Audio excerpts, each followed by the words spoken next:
ایک ایسا نبی جس کی موت کے بعد یہودیوں پر سب سے بڑا عذاب آیا، ایسا نبی جسے اللہ نے قرآن میں اپنی روح کہا ہے، جس کے نام پر دنیا کا سب سے بڑا مذہب قائم ہوا،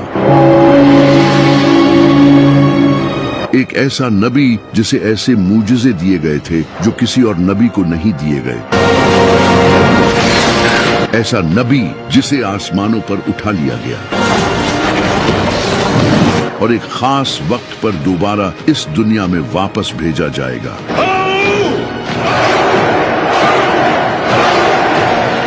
اس کا نام تھا حضرت عیسیٰ علیہ السلام۔ لیکن آخر کس طرح اس انسان کو جو لوگوں کو توحید سکھانے آیا تھا اسی کو خدا بنا دیا گیا، اور کس طرح بائبل کو چینج کر دیا گیا، چلے جانتے ہیں۔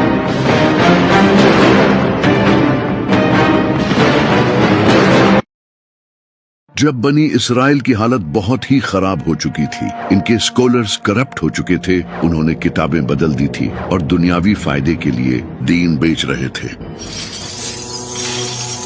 انہوں نے پورے دین کو ہی اپنے مطابق بدل دیا تھا۔ اوپر سے اس وقت فلسطین پر رومن امپائر کی حکومت تھی جو کہ یہودیوں پر بہت ظلم کرتی تھی۔ وہ ان سے بھاری ٹیکس لیتے تھے، ان سب کی حالت بہت خراب تھی، لیکن ان کی کتابوں میں ایک مسیحا کے آنے کا ذکر تھا جو انہیں اس ظلم سے آزاد کرے گا۔ تو اس وقت یہودی اس مسیحا کا انتظار کرنے لگے۔ وہ سمجھتے تھے کہ ان کا یہ مسیحا کسی پاورفل بادشاہ یا ایک واریر کی شکل میں آئے گا، لیکن اس کا الٹا ہوا۔ ایک دن ایک پاک دامن نیک عورت کے گھر حضرت جبرائیل ایک خوبصورت انسان کی شکل میں آئے۔ اس عورت کا نام تھا سیدہ مریم علیہ السلام، جو کہ حضرت زکریا علیہ السلام کی پرورش میں بڑی ہوئی تھی۔ حضرت جبرائیل نے انہیں کہا کہ اللہ آپ کو بغیر شادی کیے ایک عظیم بیٹا دے گا۔ سیدہ مریم کافی حیران ہوئی اور اس کے بعد وہ لوگوں سے دور کسی جگہ چلی گئی۔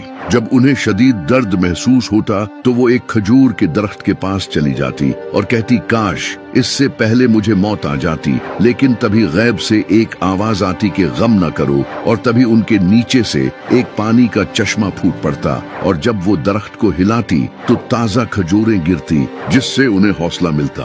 ان سب کے بعد پھر ایک دن حضرت عیسیٰ علیہ السلام کا جنم ہوا۔ سیدہ مریم انہیں لے کر واپس سے بستی میں لوگوں کے پاس چلی گئی، لیکن جیسے ہی ان لوگوں نے انہیں اس بچے کو تھامے ہوئے دیکھا تو انہوں نے ان پر برے الزام لگانا شروع کر دیے، اور ہر انسان ان پر چیخنے چلانے لگا۔ یہ دیکھ کر سیدہ مریم پریشان ہونے لگی، لیکن تبھی اللہ کی طرف سے ایک معجزہ ہوا اور ان کی گود میں وہ بچہ بولنا شروع ہو گیا۔ یہ سن کر وہاں سبھی لوگ خاموش ہو گئے، ان کے چہرے حیران اور پریشان تھے، اور اس سے سیدہ مریم کی پاک دامنی ثابت ہو گئی۔ اس کے بعد سیدہ مریم نے حضرت عیسیٰ علیہ السلام کی پرورش کی۔ وہ بچپن سے ہی ایک نیک اور سادہ شریف انسان تھے۔ وہ کم کھانا کھاتے تھے، سادہ کپڑے پہنتے تھے اور اپنا زیادہ وقت عبادتوں میں گزارتے تھے۔ وہ مٹی کے پرندے بنا کر اللہ کی مدد سے انہیں زندہ کر دیتے تھے۔ ان کے پاس اتنا علم تھا کہ صرف 12 سال کی عمر میں ہی وہ اس وقت کے بڑے ٹیچرز کے ساتھ ایسی ڈیبیٹس کرتے تھے کہ ان کی عقل دنگ رہ جاتی تھی۔ اللہ نے انہیں کئی معجزے دیے تھے۔ جب حضرت عیسیٰ علیہ السلام تھوڑے بڑے ہوئے تو انہوں نے اللہ کا پیغام لوگوں تک پہنچانا شروع کیا۔ وہ لوگوں کو توحید سکھانے لگے اور حضرت موسیٰ علیہ السلام کے بتائے لاز سکھانے لگے جنہیں ان پریسٹ نے بدل دیا تھا، اور لوگوں کو ایک دوسرے کے ساتھ اچھائی کرنے کی تعلیم دینے لگے۔ جب لوگ ان کی نبوت پر شک کرتے تو وہ انہیں معجزہ دکھاتے۔ وہ اندھوں اور بہروں کو اللہ کی مدد سے بالکل ٹھیک کر دیتے تھے اور مردوں کو اللہ کی مدد سے زندہ کر دیتے تھے۔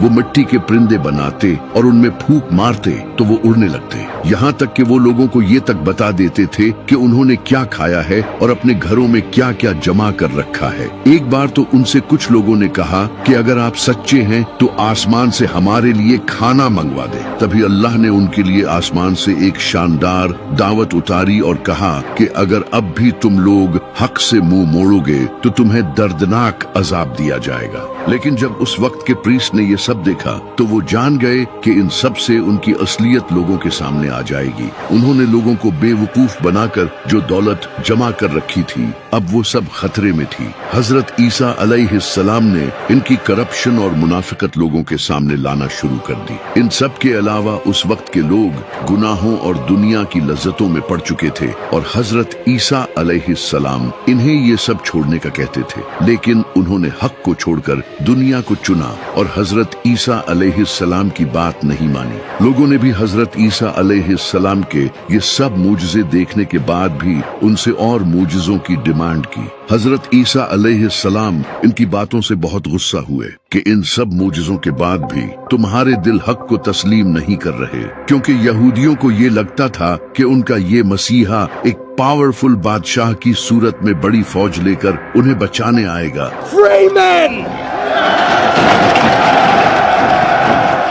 जबकि हजरत ईसा अलैहिस्सलाम उनकी तरह ही एक आम इंसान थे, बल्कि वो तो और भी ज्यादा सादा जिंदगी गुजारते थे। उस वक्त फिलिस्तीन भी रोमन एम्पायर के अंडर था। जब रोमन एम्पायर के बादशाह ने ये देखा कि एक इंसान लोगों को इन्फ्लुएंस कर रहा है और लोग इसे फॉलो कर रहे हैं, तो ये उनकी हुकूमत के लिए भी एक बड़ा खतरा था। इसी का फायदा उठाकर कई यहूदी प्रीस्ट रोमन एम्पायर के पास गए और उन्हें हजरत ईसा अलैहिस्सलाम के खिलाफ उकसाया और कहा ये इंसान बादशाह बनना चाहता है और इसीलिए ये सब कर रहा है। इसके बाद उन प्रीस्ट ने रोमन बादशाह के साथ मिलकर हजरत ईसा अलैहिस्सलाम को कत्ल करने का प्लान बनाया। इसी दौरान हजरत ईसा अलैहिस्सलाम अपने सहाबा के साथ खाना खा रहे थे। तभी उन्होंने उनसे कहा कि तुम में से कोई एक इंसान मुझे धोखा देगा, और फिर ऐसा ही हुआ। इन्हीं में से एक इंसान कुछ पैसों के बदले फौजियों को उनके बाग ले आया और इसी पॉइंट पर अल्लाह ने हजरत ईसा अलैहिस्सलाम को आसमानों पर उठा लिया और एक सेम उन जैसा इंसान उनके सामने कर दिया, जिसके बारे में बहुत से स्कॉलर्स का कहना है कि ये वही इंसान था जिसने हजरत ईसा अलैहिस्सलाम को धोखा दिया था। जबकि कुछ का कहना है कि ये हजरत ईसा अलैहिस्सलाम के सहाबियों में से था और अल्लाह ने इसे इस सब्र के बदले जन्नत का वादा किया था। लेकिन इस सब के बाद यहूदियों ने इस इंसान को बुरी तरह टॉर्चर किया। उसे बाजार में जख्मी हालत में घुमाया और उसे गालियां दी और उसके ऊपर एक लकड़ी का बना क्रॉस लाद दिया। इसके बाद उस क्रॉस पर उसके हाथ और पांव में कीलें ठोक दी और उस इंसान को जान से मार दिया गया। इसके बाद आसमान काला पड़ गया और एक खतरनाक जलजला आया।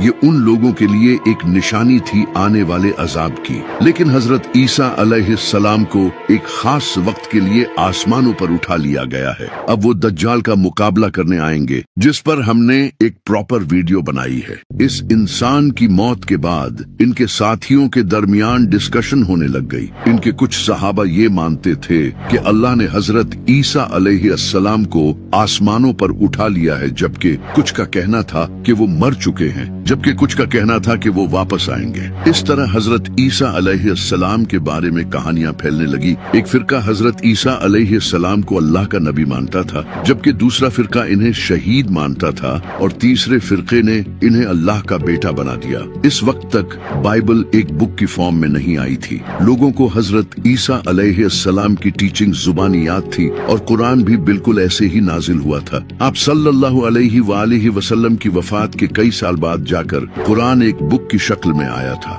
लेकिन कुरान और बाइबल में फर्क ये था कि कुरान की प्रोटेक्शन की जिम्मेदारी अल्लाह ने अपने हाथ में ली थी और बाइबल के साथ ऐसा नहीं था। इस वजह से लोगों ने बाइबल को चेंज कर दिया। जब 70 ईस्वी में एक इंसान जो कि हजरत ईसा अलैहिस्सलाम के फॉलोअर्स से इतनी नफरत करता था कि उन्हें टॉर्चर करता और जेलों में डाल दिया करता था, इस इंसान का नाम था सॉल ऑफ टार्सिस। इसने काफी टाइम तक हजरत ईसा अलैहिस्सलाम के फॉलोअर्स को टॉर्चर किया, क्योंकि हजरत ईसा अलैहिस्सलाम के ये फॉलोअर्स एक अल्लाह की इबादत करते थे और इन रोमन के झूठे खुदाओं की पूजा नहीं करते थे। इस वजह से हजरत ईसा अलैहिस्सलाम के इन फॉलोअर्स ने बहुत जुल्म सहा, लेकिन फिर एक दिन इसने क्लेम किया कि इसने ख्वाब में हजरत ईसा अलैहिस्सलाम को देखा है, जबकि इसने अपनी लाइफ में कभी हजरत ईसा अलैहिस्सलाम को देखा ही नहीं था। इसके बाद इसने अपना नाम चेंज करके पॉल द अपोस्टल रख लिया। इसने लोगों को ये बताना शुरू किया कि हजरत ईसा अलैहिस्सलाम कोई नबी नहीं बल्कि खुदा के बेटे थे। इसने ये आइडिया ग्रीक्स और रोमन से लिया था, जिनके झूठे खुदाओं के बेटे भी हुआ करते थे, जैसे हेराक्लस। इसने इन आइडियाज से अपनी एक अलग ही क्रिश्चियनिटी बना ली, जिसे उस वक्त के लोग एक्सेप्ट करने लगे, क्योंकि वो पहले से ही ग्रीक्स और रोमन्स के इन कॉन्सेप्ट को मानते थे। तो ये नई टाइप की क्रिश्चियनिटी उन्हें रिलेटेबल लगी। पॉल ने लोगों से कहा कि जीसस ने अपनी जान की कुर्बानी इंसानियत के गुनाहों की माफी के लिए दी है। इनके तरीकों पर चलने की हमें कुछ खास जरूरत नहीं है, बल्कि हमें तो इनकी इस कुर्बानी को मानना है। यानी कि इस इंसान ने क्रिश्चियनिटी को ही बदल दिया था। इसने डिफरेंट चर्चेस को लेटर भेजे और बाइबल में अपने इन कॉन्सेप्ट्स को ऐड करवाया, जो कि बाद में जाकर न्यू टेस्टामेंट का हिस्सा बने। लेकिन जेरूसलम में हजरत ईसा अलैहिस्सलाम के कुछ फॉलोअर्स ने पॉल के इन आइडियाज को रिजेक्ट किया और उन्हें अल्लाह का एक नबी ही माना। इन्हीं लोगों में से एक हजरत ईसा अलैहिस्सलाम के भाई भी थे, लेकिन इनकी इन बातों की तरफ लोगों ने ध्यान नहीं दिया और पॉल की इस नई क्रिश्चियनिटी को लोगों ने एक्सेप्ट करना शुरू कर दिया और ये लोगों में फेमस हो गई। इस वक्त तक बाइबल को एक बुक की शक्ल दे दी गई थी और इसे हजरत ईसा अलैहिस्सलाम की वफात के 40 से 80 साल बाद लिखा गया था और इसके 4 गॉस्पल्स थे, मार्क, मैथ्यू, लूक और जॉन। इन चारों गॉस्पल्स में हजरत ईसा अलैहिस्सलाम के बारे में एक दूसरे से डिफरेंट बातें लिखी थी और कई ऐसी बातें भी लिखी थी जो कि हजरत ईसा अलैहिस्सलाम ने कभी भी नहीं कही। हजरत ईसा अलैहिस्सलाम के मूजज़े जैसे मुर्दों को जिंदा करना, परिंदों में रूह डालना, इन्हें अल्लाह का बेटा प्रूव करने के लिए दलील के तौर पर यूज किया जाने लगा, जबकि ये तो मूजज़े उन्हें अल्लाह की तरफ से दिए गए थे। लेकिन उस वक्त कई पुरानी गॉस्पल्स भी मौजूद थी, जैसे कि Gospel of Thomas, Gospel of Barnabas, Gospel of Hebrews. इनमें हजरत ईसा अलैहिस्सलाम को एक नबी ही लिखा गया था, लेकिन उन गॉस्पल्स को चर्च के लीडर्स ने गलत कहा और इन्हें कबूल नहीं किया। लेकिन अभी सारे क्रिश्चियन हजरत ईसा अलैहिस्सलाम को खुदा का बेटा नहीं मानते थे। फिर 4th सेंचुरी में Constantine the Great Roman Empire का बादशाह बना। इस वक्त इसकी पूरी एम्पायर पॉलिटिक्स, जंग और रिलीजन की वजह से आपस में ही डिवाइड हो चुकी थी। तो इसने अपनी पूरी एम्पायर को यूनाइट करने के लिए लोगों को आजादी दे दी कि वो अपने रिलीजन को ओपनली फॉलो कर सकते हैं। ये पहली बार हुआ था कि क्रिश्चियनिटी भी एक रिलीजन बन चुकी थी जिसे लोग आजादी से फॉलो कर सकते थे। इससे पहले लोग क्रिश्चियंस पर जुल्म करते थे और इनके रिलीजन के भी खिलाफ थे। इस वक्त क्रिश्चियनिटी के 2 फिरके थे, एक जो हजरत ईसा अलैहिस्सलाम को नबी मानते थे, दूसरे जो इन्हें खुदा का बेटा मानते थे। इन्हीं फिरके में से एक इंसान खड़ा हुआ जिसका नाम था एरियस, जो कि लोगों को बताने लगा कि हजरत ईसा अलैहिस्सलाम अल्लाह के नबी थे, न कि उनके बेटे। इनकी बातों को कई लोगों का सपोर्ट भी मिला, लेकिन उस वक्त के चर्च के लीडर्स ने इसकी सख्त मुखालफत की, जो कि हजरत ईसा अलैहिस्सलाम को खुदा का बेटा मानते थे। इससे पूरी एम्पायर में कॉन्फ्लिक्ट पैदा हुआ और लोग एक दूसरे की मुखालफत करने लगे। जब कॉन्स्टेंटीन को ये पता चला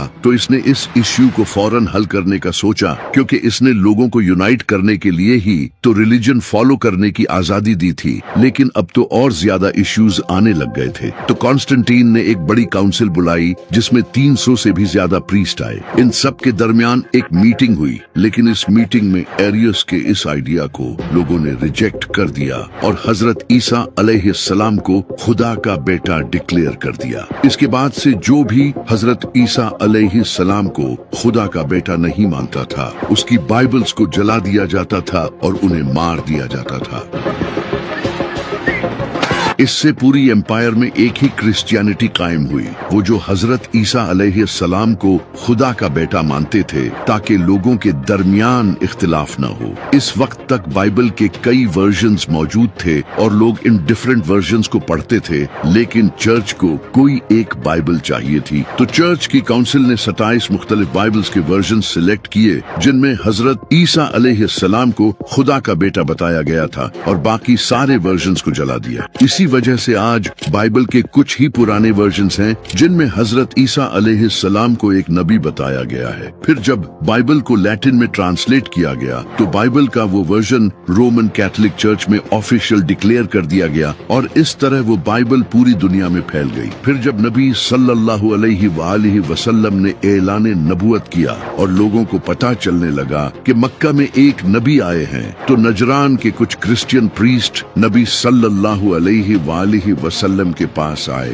उन्होंने नबी सल्लल्लाहु अलैहि वसल्लम के साथ डिबेट की, क्योंकि नबी सल्लल्लाहु अलैहि वसल्लम हजरत ईसा अलैहिस्सलाम को अल्लाह का नबी मानते थे, न कि अल्लाह का बेटा। आप सल्लल्लाहु अलैहि वसल्लम ने इनके सामने कुरान की आयत पेश की, लेकिन उन्होंने मानने से इनकार कर दिया। तो फिर अल्लाह ने नबी सल्लल्लाहु अलैहि वसल्लम से फरमाया कि आप अपने घर वालों को ले आएं और ये अपने घर वालों को फिर एक खुले मैदान में खड़े होकर अल्लाह से दुआ करें। जो सच्चा होगा उसकी दुआ कबूल होगी और जो झूठा होगा उस पर अल्लाह का अजाब नाजिल होगा। तो नबी सल्लल्लाहु अलैहि वसल्लम अपने साथ इमाम अली, सईदा फातिमा, इमाम हसन और इमाम हुसैन को लेकर आए। लेकिन जब इन क्रिश्चियन प्रीस्ट ने दूर से इनको आते देखा तो इनमें से एक प्रीस्ट ने कहा, खुदा की कसम, मैं ऐसे चेहरे देख रहा हूँ कि अगर ये अल्लाह से दुआ करें तो अल्लाह इनके लिए पहाड़ों को भी हिला देगा।